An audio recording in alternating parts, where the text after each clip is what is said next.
on the News Channel 5 network. This is OpenLine.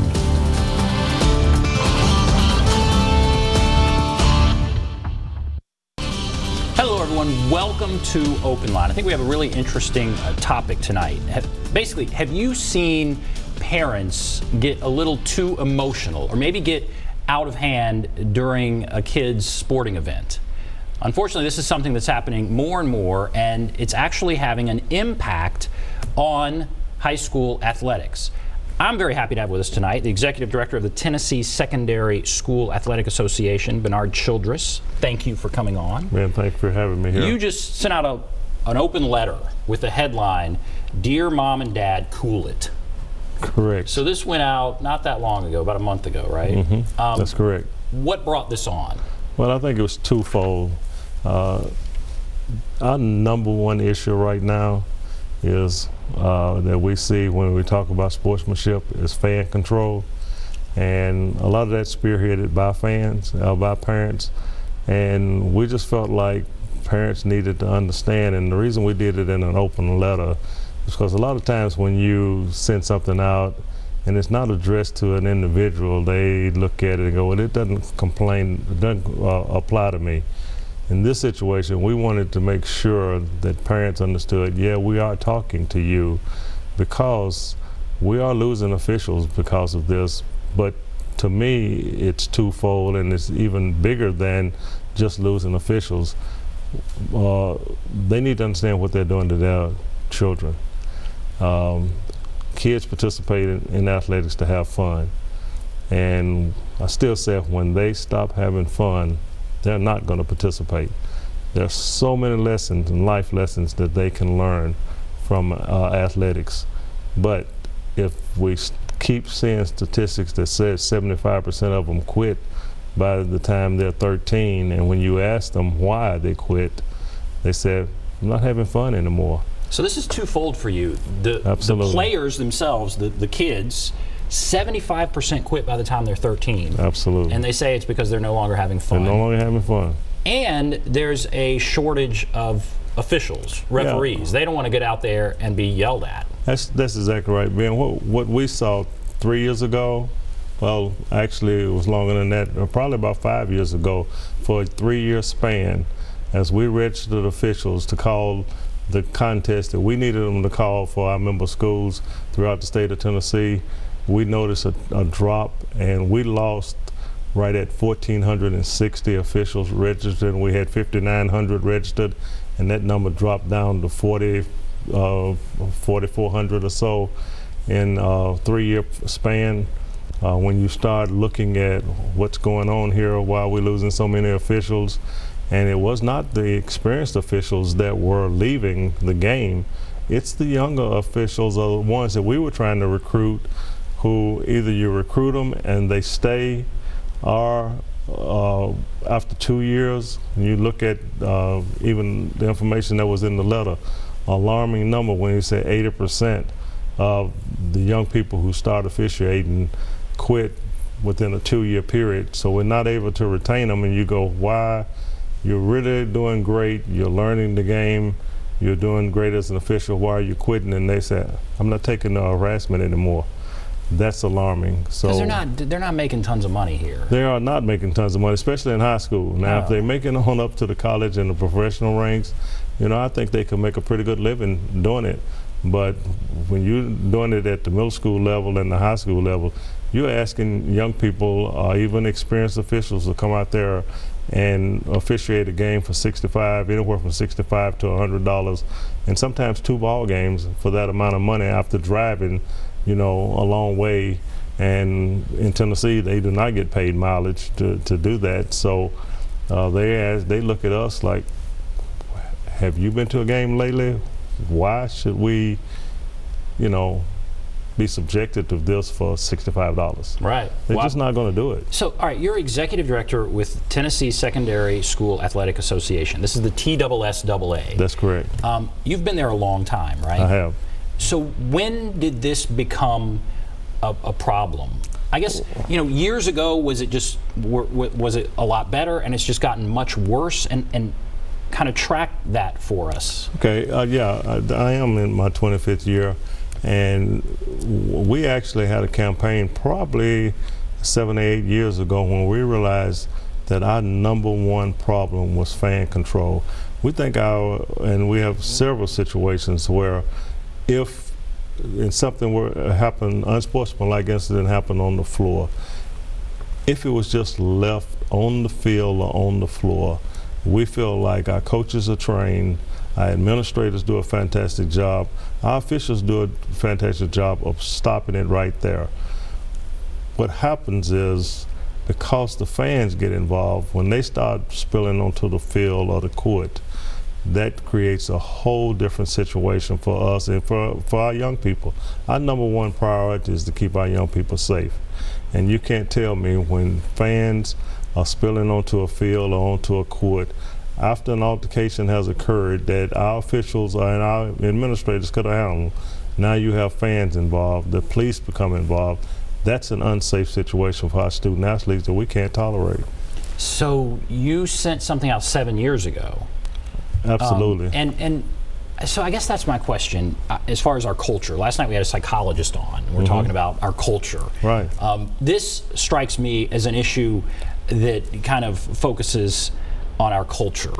Yes. And so what has happened? Why do you think we are where we are now? That you're having to send a letter out to parents. What does it say about us, if you can diagnose it from your point of view? Well, I mean, I think if I could diagnose it, I probably wouldn't be in the position I am now. I probably would be in a much higher position. And it's not just in Tennessee; it's nationwide. We have national meetings, and we talk about, fan control, what's causing fans to react the way they do. And I think it's just the pressure that some have put on themselves and on their kids to feel like everyone feels like my child is the next Division I prospect. What they really need to understand is, again, you can debate opinions, but you can't debate the facts. 98% of the young people that participate in high school athletics, that's the best it's going to get for them. There's only 2% of them that participate, those that participate, that are going to go on and participate in college.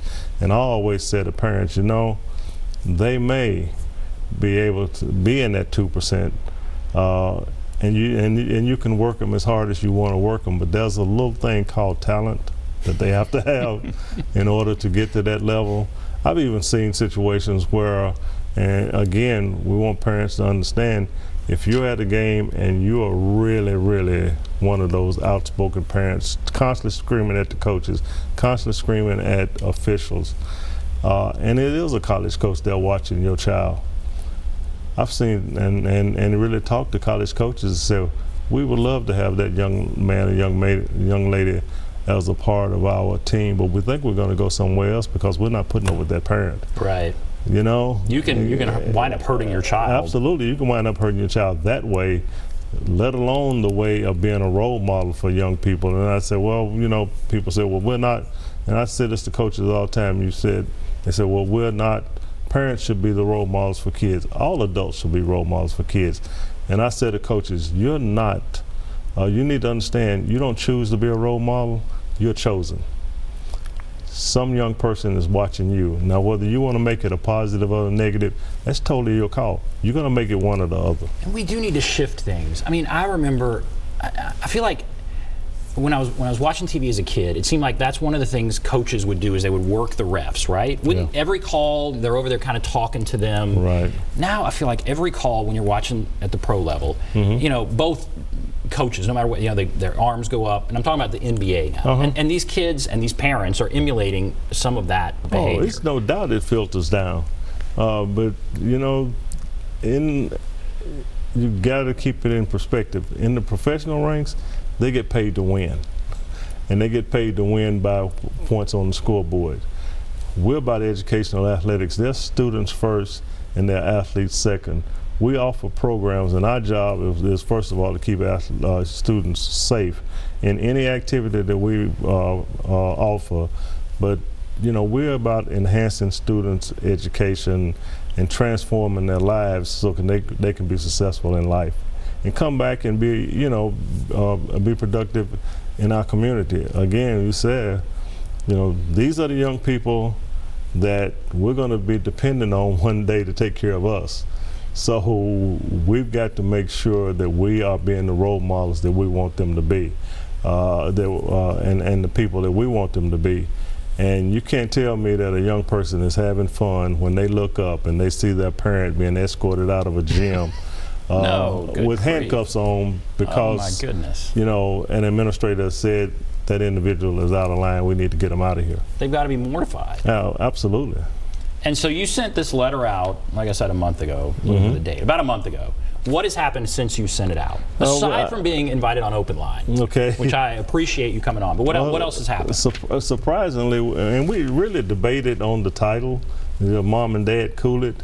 And when I was talking with the executive director at the national level about the letter, and she's new in her position for the first year, and she said to me, Bernard, look, that's pretty tough and it's pretty plain spoken. And my response to her was, Carissa, it's the truth. So, I mean, they need to know, and maybe hopefully we'll get someone's attention by sending this out. And so when we send it out, we've had a lot of positive responses.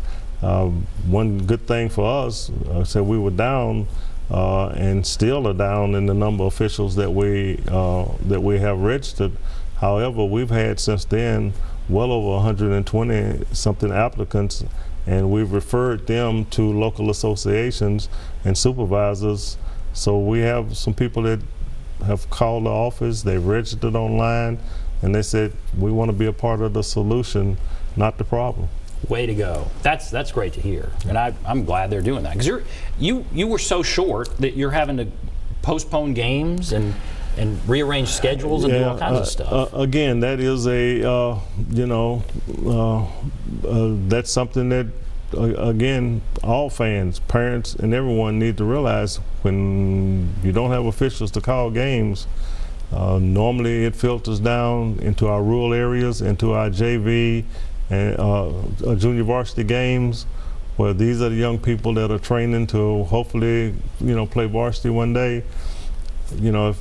If they don't have the officials, the first games that are going to call off are going to be those lower level games.